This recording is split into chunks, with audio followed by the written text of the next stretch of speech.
Welcome to Brave Healer Productions. It's time to experience what's possible.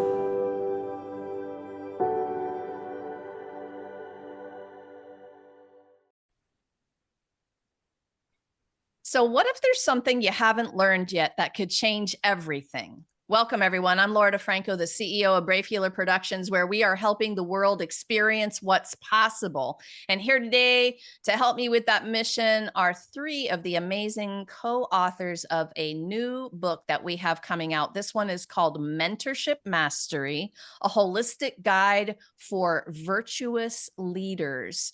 I'm going to introduce the authors to you, but a huge shout out needs to go out to our lead author, Julie Campbell, first. Julie, you had such a big vision and mission for this. I know she deserves all the claps and the snaps, right? Thank you for gathering this stellar group of expert co-authors to help you talk about mentorship. I had some ahas all the way through the book. This is going to be life-changing for so many people. I'm so grateful to all of you. And I've got some pretty cool people in my Zoom room today, you guys. Renee Sherwood is the Director of Programs and Events for the Severn Leadership Group, a nonprofit cultivating virtuous leaders and world changers.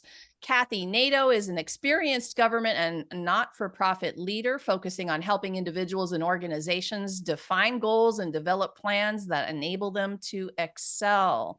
And Mark Germano is founder and president of Creating Solutions, a consulting firm dedicated to helping nonprofits, non-governmental organizations, and communities of faith find the money to help them fulfill their mission. I cannot wait to talk to you guys about this beautiful book. Renee, you're going to start the party off today. Tell us a little bit of the why behind your chapter that you wrote. Sure. All right. Well, I wrote chapter 14, The Power of Patience, and I have to think about when I think about the why for my chapter, I have to think also about the why for the project. So when Julie approached me, and in thinking about writing about mentorship, what we do at Severn Leadership Group, I went back to a time that I felt was really impactful to me. And changed me, and I'm sure this will resonate with a lot of the audience. And it was the pandemic. I went back to teaching, and I was at a school that was pretty progressive in their approach generally. So there was, their curriculum had space for a lot of discovery and a lot of just student-led, type learning. And during a global health pandemic, that was really hard to do. And also, my own personality at that time was very much about control.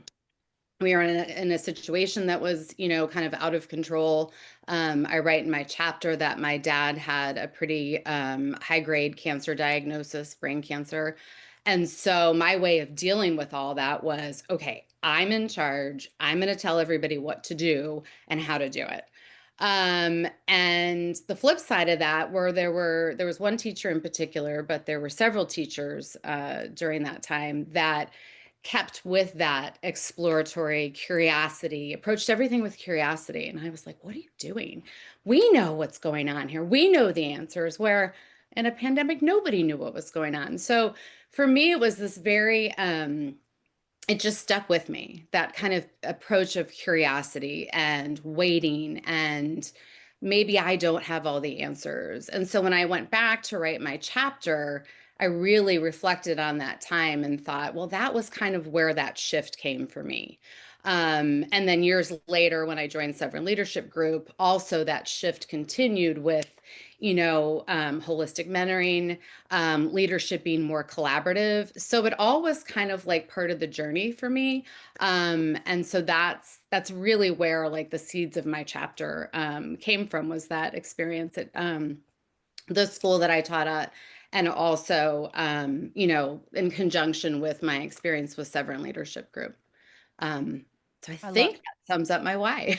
I love the way that you kicked us off today with curiosity. I want to kind of rewind to that for just a second, because I feel like that is one of the awareness superpowers of life. And if people were going to just grab onto that nugget that you gave us and think about whether or not they're being, or how they could be more curious, I think that would change everything. Is there anything else you want to say about that? Well, I have to say, when you said if people could grab onto that nugget, sometimes I've gone back and, in the process of writing the chapter and read it, over and over again for editing, it was a reminder to me. I almost feel like it's a love letter to myself, where I'm like, this is what I learned, and I need to be constantly reminded, because it's so easy in like our fast-paced culture to just go in and give the answers, especially as a parent, especially as you're leading others or, guiding others. It's so much harder to wait and ask questions and be curious. But I found that, I mean, that is just it creates space. It creates space for collaboration, and it creates space for me to learn. I mean, but I really think, as a parent, I said, I'm really learning that, because I think I have all the answers for my 16-year-old daughter, but boy, I don't. And she, so when we can create space where we can collaborate and have a conversation, it's so much richer and so much more meaningful. I love that. Thank you, Renee. Thanks for saying yes to this project and for being here today. One of your all's colleagues brought up the term advice monster. Mm. And that one cracked me up. I'm like, yep, I think I've been guilty in the past of that. All right. So Kathy, let's move over to you. Tell us a little bit of your why behind the chapter you wrote. I'm having a problem with my computer. It just decided that it's on low battery. Uh-oh. And Time to plug in. we live in a technology world, and that is not a good move. All right. Sorry about that. I think this will save us. No Go ahead. worries. Yeah. Tell us about your why. Sure. So faith in storytelling is my chapter number 3. And I basically felt that it was a foundational element. These are foundational elements of mentoring. There's so many angles to faith, obviously, your own personal faith, your faith in your team, your faith in your graded reading is what I meant by personal faith, but also the faith you have in yourself and in the ability to project and help others achieve their goals. When I started in my career a long time ago, I was a storyteller. I was a newspaper reporter. So you go out, you interview people, you gather information, and you shape that into something that can both describe and bring the reader into that moment, but also give them information. And so when I transitioned careers from being a journalist into working for NASA, I found that I actually ran into a culture that was very similar to what I left in journalism, in that a lot of the information that was being transmitted from one generation to another across the NASA regime, and I worked in multiple locations, was through stories. Well, I remember when, or I did this.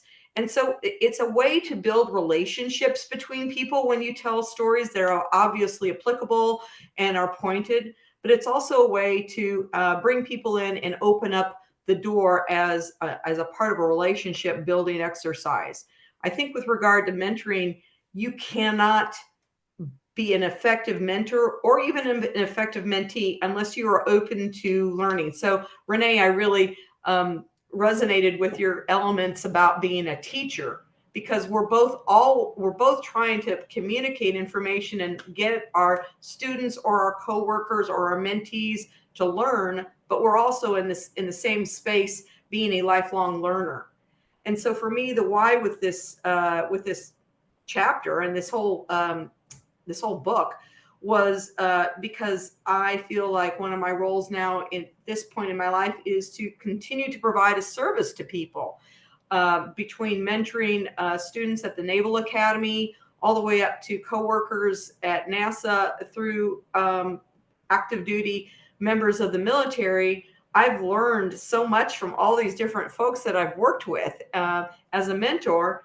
And yet when I tell them a story and I communicate something that I've experienced, it's to be able to give them a hook to hang their hat on when they find themselves in that same environment, that same challenge. Oh yeah, Kathy told me this. Or I can remember that I made an analogy between what Kathy's story was and something that had happened in my life.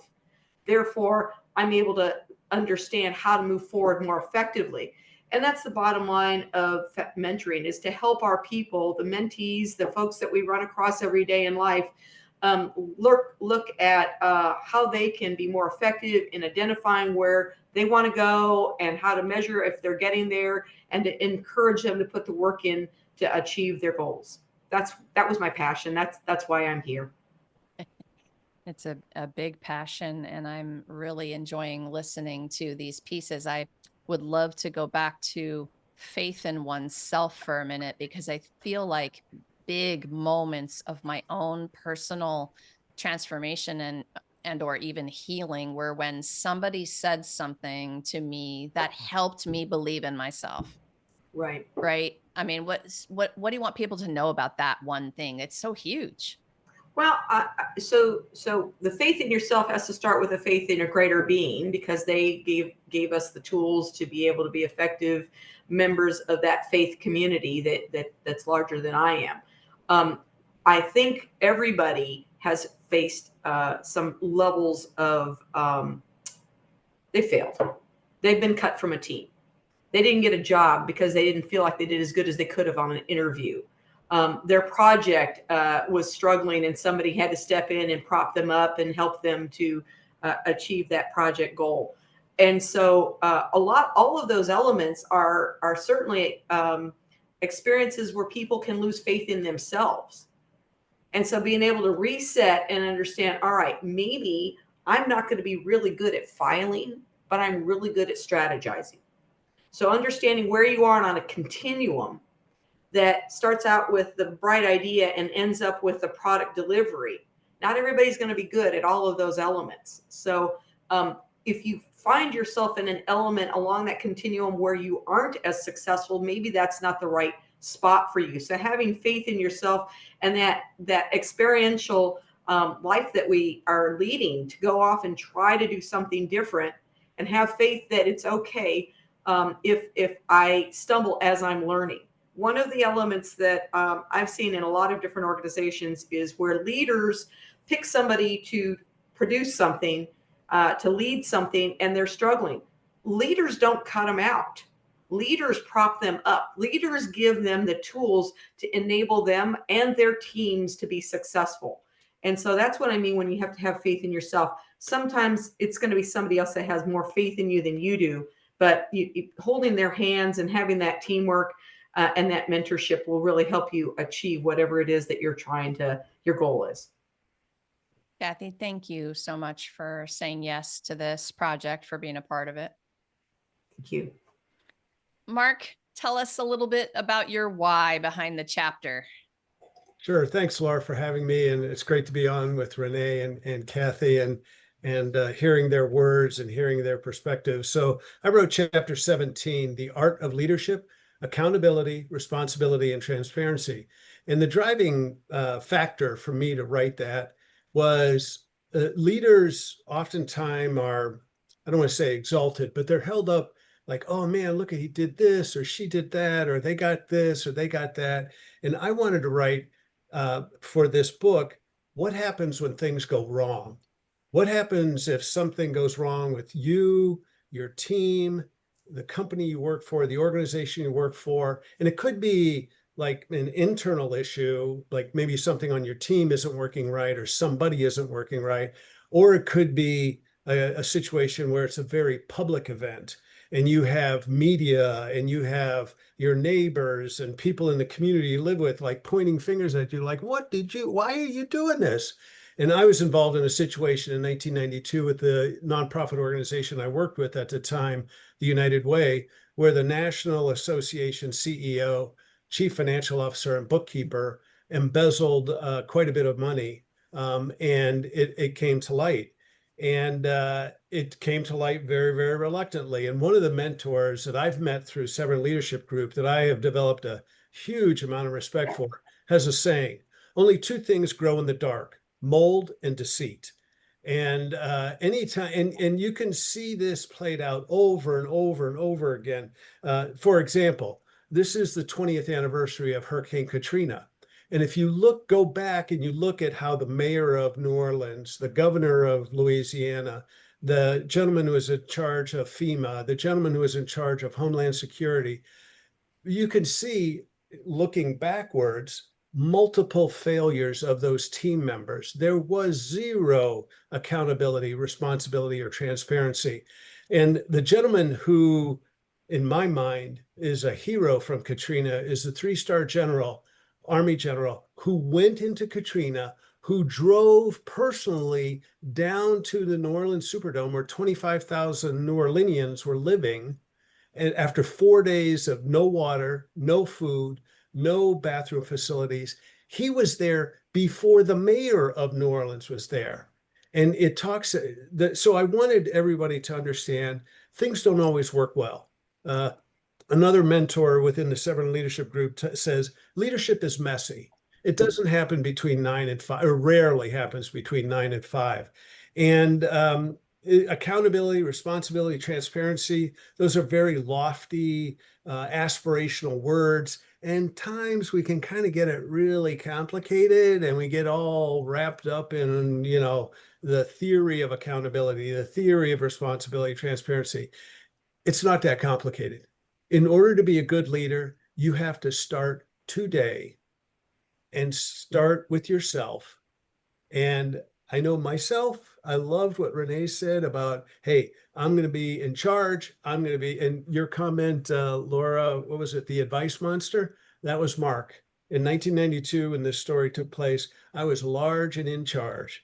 And boy, did I have to learn a lot, which means I had to be open to feedback. And that Kathy touched on that.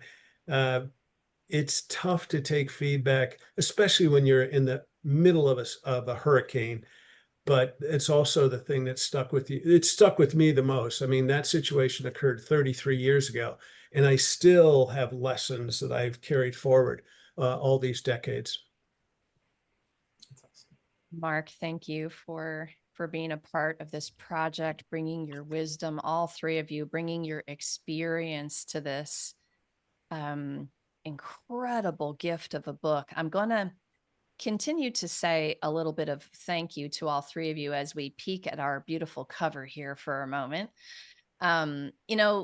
I challenged you all to put a vulnerable story into this book, and you did it brilliantly. But then, as the master teachers you're stepping up with a practical tool, something that people can use as a strategy when they're in this world of mentorship. And you all do this every day for the people that you teach and help, but it's quite another thing to get it in black and white in a book in a way that the reader is going to have a profound experience with. This book is such a gift. It's going to be life-changing for people. And I thank all 3 of you for being a part of that. Kathy, I'm coming to you for this next question first. What's the best thing about being a mentor? Oh, that's really easy. It's building relationships. It's getting to know someone. It's enabling them to be open to you, to encourage them. And we have to do that by opening ourselves up.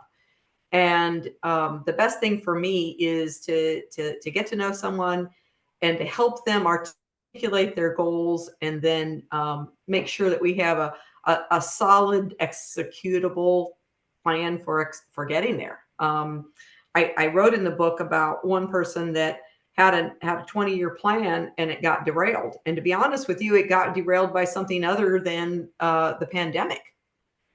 And instead of, letting them flounder, it's like, okay, we got to regroup. There's things that are beyond our control.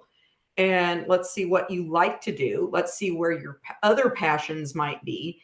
And let's investigate where you might pursue some other almost parallel type activities that can still allow you to be a passionate servant. We talk about virtuous leadership across this book. And Mark, you did a great job of identifying, 3 very solid virtues, the accountability and transparency. And people always don't think of transparency as a virtue, but unequivocally in my mind, having the ability to be open and transparent and to accept help and to accept some encouragement and direction from others is a part of what I enjoy the most is mentorship. It's not my life story. It's their faith journey. It's their faith journey in themselves that I'm here to support and to help. And so that's where I get the most enjoyment out of the mentoring is really being someone that they come to for that support and that guidance, and then for me to be able to not tell them, as you said, Renee, the learning part isn't the descriptive part. The learning part is the building the foundation for them to be able to move forward and use those tools throughout their life. I love it. I love it. All right, Mark, you're next up on this question. What is your favorite part about being a mentor? Let me echo what Kathy just said, and probably what Renee is going to say. I'll be presumptive here, is the opportunity to work with a mentee who really, really wants to change how they approach their leadership orientation, and then seeing them start to make those changes and seeing like, yeah, they encounter some successes, but then how do they deal with those challenges, and to see them start to pick up and use the tools and the resources. And this is a very left-handed thing, but in a way I think all of us to a certain extent are selfish. I love the fact that I have learned more from my mentees than what I feel like I've shared with them. I mean, one mentee in particular, we were talking about pressure and organizational pressure, and she was dealing with some, what I thought were very high, lofty, to a certain extent, unrealistic expectations in our organizations. And we're talking back and forth, and she goes, "You know what, Mark? Pressure is a privilege." I'd never heard that before. And I said, I said, "What do you mean?" She goes, if people didn't believe in me, if people didn't see me as a leader, there wouldn't be any pressure. It would just be, I'm just doing a job. So to me, pressure is a privilege. She said, "I wish I didn't have so much right now," but so I've carried that one with me. So I've learned, if anybody is listening to this and wondering, boy, these people it's a one-way street from us to them. Absolutely, positively not. It goes both ways, and I've learned a ton. Thank you. I love that you mentioned that little golden nugget, because as a practitioner, a healer, I was a physical therapist for 30 years. I would try to explain to people that when I helped somebody else, there was also an energy exchange back to me. And this was a very, reciprocal situation that filled me up on a daily basis. And I think that's the way to do it.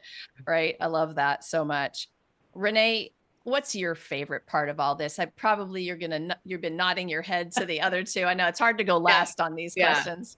Yes, Mark was not presumptuous at all. And Kathy, thank you for the reminder about, that we do talk about virtuous leadership. And one of the most, with the mentor book, one of the virtues that I think just kept coming back to me was relationships. And everybody's talked about the relationship with the mentee. And so I think favorite part, I go back to that teaching experience, is just kind of that aha moment when somebody figures it out for themselves, not because you told them what to do, because they've, had the experience of, oh, this works for me. I can picture in my head teaching our son how to ride his bike. And I talk about scaffolding in my chapter, which is teacher ease for, you start in the beginning with quite a bit of support. They've got the training wheels, you're running along next to them and stuff. And then gradually they get it themselves. And when they get it, it's so awesome. And whether it's kids or adults, it's just that very meaningful learning that they, that really resonates with them.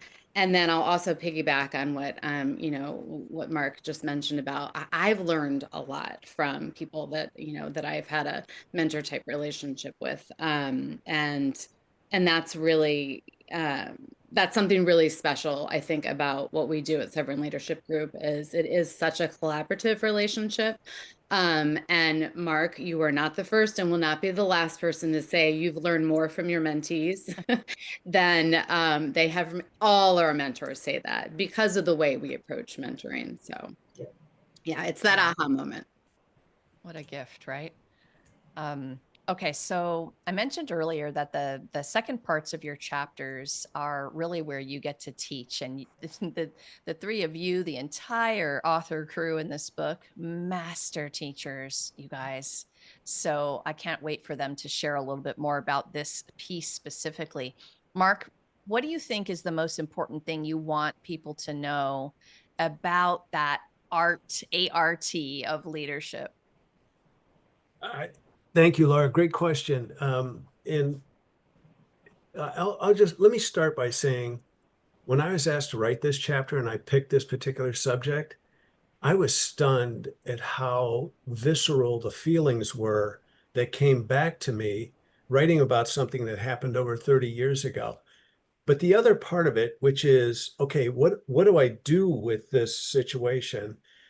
And people who helped me then and people who've helped me since then, because I can tend to overcomplicate things really fast.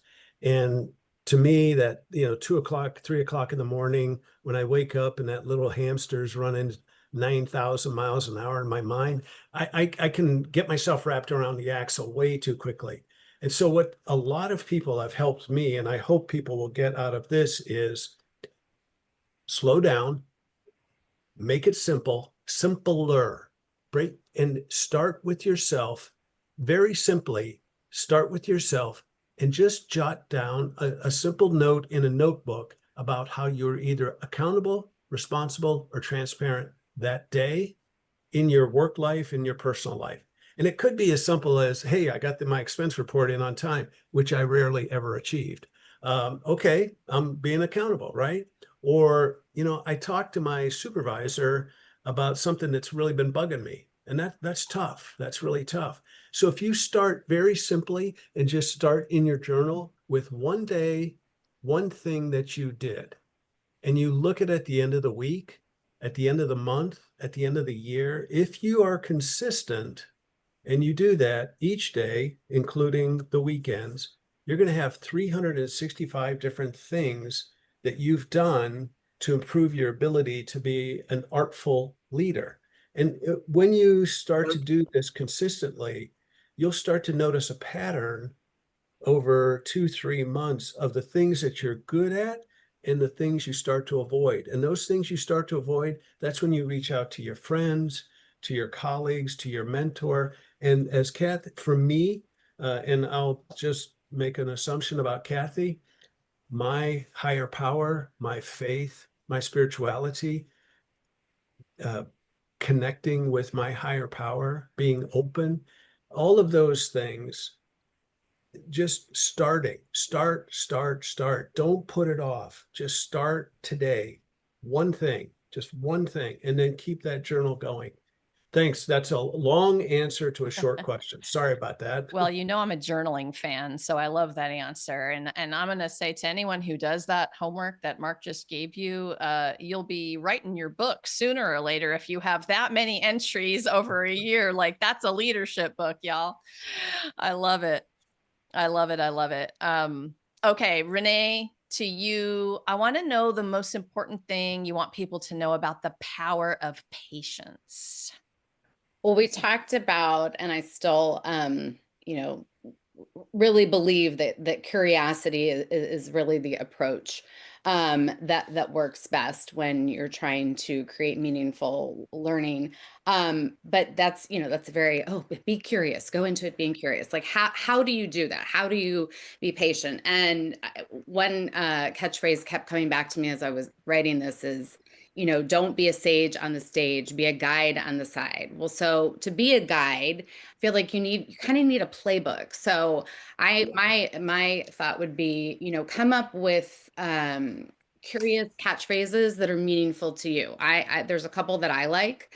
I've heard people say, help me understand, whatever it is. That invites conversation.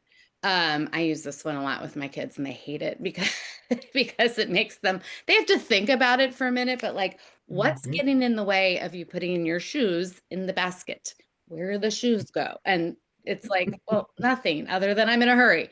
But again, it, creates conversation. So I would, my thought would be I'm trying to stop myself from saying my advice would be, but I think it would be meaningful if you came up with your own, kind of catchphrases and practice them. Come up with just a couple, try them in your everyday life, try them with your spouse, your friends, and just kind of have a couple that you practice curiosity and kind of getting out of the way and creating space. Yeah. I mean, brilliant nugget in help me understand. Three That's awesome. little words, like in family, in the workplace, in the community. It doesn't matter who you're talking to. Mhm. Help me understand, right? And then you become a safer space for that person to speak and to communicate. I mean, that's big potato stuff in my world, I love that. Okay, Kathy, you're going to close us out today with your answer to this. What is the most important thing you want people to know about faith and storytelling? I think having the confidence and the faith in yourself to be vulnerable. Renee, you just kind of nailed it. Help me understand is not just a question about why or how or whatever it is that they've done or not done. It's really the opportunity to say, I want to grow. I want to have more insight. And leaders are always needing to learn. If you stop learning, you've stopped living, and you're not going to be an effective leader. So I personally love that help me understand statement. I want people to take out of this experience of reading the book, the Mentorship Mastery book, that there are so many different elements to leadership. There are so many different elements to mentoring, and there is a lifelong opportunity to learn both about yourself and in that quiet time when you're dealing with your spirituality and you're having that conversation. And I had a friend tell me once, you can't listen to God if you're talking, which is really hard for me.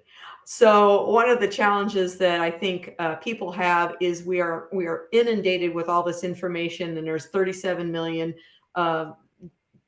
different stories or YouTubes or whatever that we can be listening to. But in those quiet opportunities where you can find who you are and center yourself, that's when you're going to hear the opportunity to go forth and to provide service to others, whether as a mentor, as a leader, or taking both of those elements together and enabling individuals and teams to succeed at their goals.